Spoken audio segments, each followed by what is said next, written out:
என்னோட கடைசி மூச்சுன்னா அந்த நாடகத்தில் தான் இருக்கணும்னு ஆசைப்பட்றேன். எங்கள் அப்பா கிட்டத்தட்ட அப்படி தான் ஆச்சு.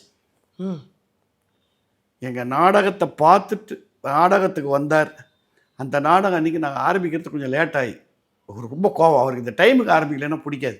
பட ஏன்டா உட்காந்து லொடன்னு பேசினே இருக்காங்க ஸ்பீச்சுன்னு கிளம்பி போனார்.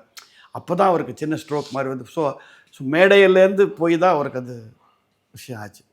அதில் அவருக்கு எவ்வளோ நாடகத்துக்கு மேலே ஒரு வெறின்னு சொல்லணுன்னா ஒரு 1 வீக் ஒரு 3-4 டேஸ் அவர் கோமாவில் இருந்தார். அவருக்கு இது இல்லை, சப்போர்ட் சிஸ்டமில் இருந்தார். அப்போ எனக்கு வெளியூரில் நாடகம் இங்கே தூத்துக்குடியா இங்கே சம்திங் இல்லை நாகர்கோயிலில் நாடகம். எனக்கு என்ன போகிறதா வேணாமா, நான் டாக்டர்ஸை கேட்டேன். நீங்கள் போங்க, இது வர வரைக்கும் இப்படி தான் இருப்பாங்க, ரிக்கவர் ஆனாலும் ஆகலாம்னு சொன்னாங்க. சரி, நான் வந்து இந்த சினிமாக்காரங்கிறதுனால சினிமா ஸ்டைலில் போய் அவர் கையை பிடிச்சி இன்னும் இது மாதிரி சொன்னார். நான் பேசினா கேட்குமான்னு. சம்டைம்ஸ் உள்ளுணர்வில் கேட்கலாம், நீங்கள் பேசுங்க, தப்பு இல்லை, பேச பேச நல்லது தான்னாங்க. ஸோ இந்த மாதிரி நான் சொல்லிவிட்டு நான் நாடகத்துக்கு போகிறேன். நம்ம நாடகம் தான், அது போகிற நாகர்கோவிலில் போகிறேன்.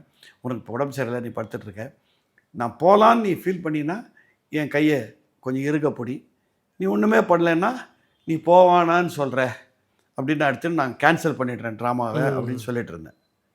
ஒரு 2 மினிட்ஸ் ஆச்சு, ஒன்றுமே இல்லை. ஸோ அவர் நம்ம உடனே ஆட்டோமேட்டிக்காக ஈஸிவே எடுத்துப்போம்ல, சொல்கிறாங்க வேண்டான்னு சொல்லிடலான்னு. அந்த நேரத்தில் என் கையை பிடிச்சார். ஒரு சின்ன அப்படி வந்து போச்சு. டாக்டர் சொன்னார், he wants you to go, நீ போ அப்படின்னா.